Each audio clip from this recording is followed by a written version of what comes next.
So ayun guys, magandang araw at ngayong araw na to ay papakita ko sa inyo yung ginawa nating website. So nung nakaraan kasi nag-inquire ako ng mga web development services sa iba't ibang tao. So medyo marami rin tayong nakausap. So merong nagpresyo sa akin ng 35, meron naman nagre-range yung pricing nila 40 to 50. Meron naman mga nasa 30 ganun. So, yung ating na-canvas nung nakaraan mga nagre-range siya ng 30 to 50k plus yung bayad mo pa sa domain every year kasi may payment yung domain, hosting at saka yung email din. So, yung domain email na connected dun sa domain mo sa website. So, may separate din na bayad yon, monthly naman yon. So syempre nagtanong-tanong tayo sa mga kakilala natin na mga nagnenegosyo din na may website. Nabanggit sa atin ng isang kakilala natin na madali lang naman yung pag-produce ng simpleng website. Kung simple lang naman yung kailangan natin na website, madali lang naman daw siya gawin. Pero pag yung mga complicated na website, syempre kailangan natin ng tulong ng mga magaling na web developer doon. So ayun, sinubukan natin magawa at papakita ko sa inyo yung ginawa ko ngayon. Ayan guys, magbubukas tayo ng browser. Tapos ito yung website domain namin, bhsph.com. So ayan. Tapos ayan. So ayan yung ating home. Ayan.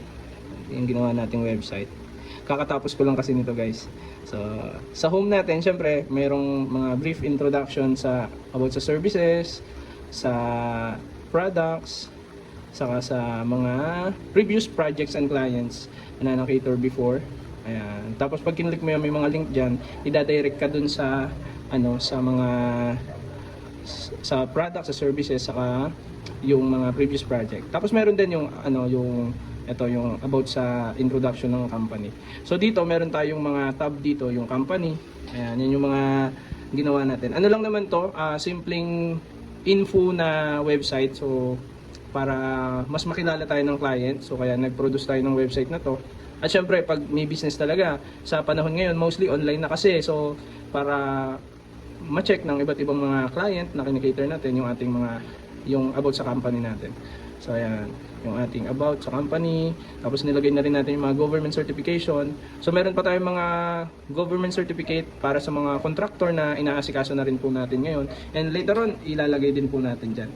So kasi ito yung company before ay DTI lang, tapos ngayon ay pinabago na namin na naging corporation na siya. So kaya sa SEC na siya. Kaya bagong processing po ng mga documents. So ayan yung ating services. Ayan, ayun yung name ng aming company, BHS Supply and Construction. Yung services po, ayan, construction services, ayun yung mga services na kinikater po namin. Ayun yung mga previous project na mga picture. Tapos industrial engineering services. So ayan po 'yon.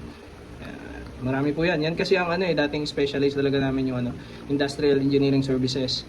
So ayan po, yung fabrication and metalworks, saka mga machining works. So yan din, nag-cater din po tayo niyan. Mga jigs, mga semi-precision tooling, mga fabrication, mga steel, petty plastic, even 3D printing kasama rin po dyan syempre. Tapos mga products po na sinusupply natin. So bukod sa construction po at engineering services, nagsusupply din po tayo ng mga items. Katulad ng mga machines na kailangan sa mga pabrika. Ayan. Mga manufacturing equipment sa mga semicon. So marami po kasi mga kailangan na manufacturing equipment diyan. Minsan nagpapagawa ng mga manufacturing equipment. Lalo na sa semicon kasi marami pong semicon plant dito sa atin, mga industrial plant.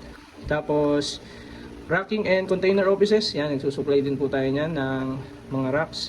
Pwede kayo magpa-customize kung ano yung kailangan na requirement, sukat, anong kailangan na materials. So pwede po kayong mag-inquire. Ito yung syempre mga toolings, mga standard toolings na ginagamit sa mga pabrika. So cutting tools, measuring tools, mga machine tools, power tools, sa mga construction equipment, industrial equipments na kailangan ng mga companies. So ayan, sa mga standard spare parts, yung mga machines, mga equipment sa mga industry na ginagamit, may mga parts kasi na regularly pinapalitan, syempre nasisira, nire-repair. So ayan po, katulad ng mga pang-pneumatics, hydraulics, mga mechanical, mga sensors, at saka mga heating element. So at marami pang iba, marami po yan. Ayan. Siyempre, nagsusupply din tayo ng air conditioning system para sa mga residential, commercial at industrial na mga aircon system, mga cooling system, ayun yung mga brands. At mga PPE na ginagamit sa construction, sa mga industrial, sa mga hotworks. Usually, yung hotworks kasi kailangan talaga ng mga PPE. So, mga construction sa industrial na standard PPEs, nagsusupply po tayo yan. Tapos, syempre, ito yung mga previous projects. Makikita nyo din sa ating website na ginawa, yung mga previous projects natin. So, medyo mahaba to, hindi ko na isa-isahin po. Ayan, papasadaan na lang natin. Mga previous projects. Ayan, construction, saka mga industrial engineering services na, ayan yung mga list of companies before na kinater natin. Ayan, mga construction, mga industrial engineering services, iba-iba. Ayan yung mga companies na sinervisan natin before. Ayan. Ayan, marami pa po yan. Tapos, eto syempre sa ating last na ang tawag dyan, sa last na section dito is syempre may contact dapat tayo sa ating website. So makikita nyo dyan yung ating contact, yung ating office, at saka yung ating email, company email, telephone number and mobile number. Tapos social media link, pag kinlik mo yan, pupunta din tayo sa ating social media link. So ayan, nakakonect na rin yung social media link. Ayan, like nyo naman yung aming FB page ng aming company. Ayan. So ayun guys, yung paggawa natin ng website na to ay ang ginastos lang natin 1,000 pesos per year dun sa domain. Kasi yung domain na nakuha ko maganda .com siya pero mura lang. Pag kasi .ph yung kinuha, nasa 6,000, 4,000 to 6,000 nagre-range. So kinuha ko yung .com na yung bhs-ph.com. So nagulat nga ako, nagkataon 1,000 lang yon. So ginrab ko na yung domain na yon. Tapos yun na yung ginamit namin. Yun yung isang binayaran ko, 999, around 990. So tapos yung yung isa pang binayaran namin dito, yung kada email. So pag magpo-produce ka kasi ng isang email, halimbawa sa company nyo, kailangan nyo ng email. So kada isang tao ay magbabayad kayo kay Google. Si Google kasi yung kinuha kong provider ng ng cloud saka yung domain email. Pumapatak siya na 370 ang monthly niya. So isang tao 370. So pero yung domain email na yon, na siya, meron na siyang kasamang memory na 30 gig. So malaki na yung memory niya. Yung website na yon, doon ko na rin ginawa sa isang email na binili namin, yung email ng admin. So doon sa account na yun, doon ko na ginawa rin yung website. So tapos yung paggawa ng website at hosting ng website, libre na po siya sa Google site. So doon po natin ginawa sa Google site. Napaka user friendly po ng Google site. Ang kailangan nyo lang na skill dito, syempre konting knowledge about web designing, pero hindi naman kailangan ng coding. More on kailangan nyo ay kailangan marunong kayong mag-edit. So kahit sa Canva lang, graphics design, mag-edit ng mga picture, yun ang pinakakailangan po natin dito sa paggamit ng Google site. So kung may basic knowledge ka sa Canva, kung may basic knowledge ka sa edit ng picture, mga graphics design, so kayang-kaya mo gawin yung website. So may mga links sa YouTube akong pinanood, mga ilang video yung pinanood ko bago ko sinimulan gawin. So ayun, tapos mga ilang araw lang natutunan ko na siya. Tapos inunti-unti ko siya. Madali lang naman siya gawin, kahit mga around 2 days to 3 days kaya mo siyang tapusin kung simpleng website lang naman for information about your company.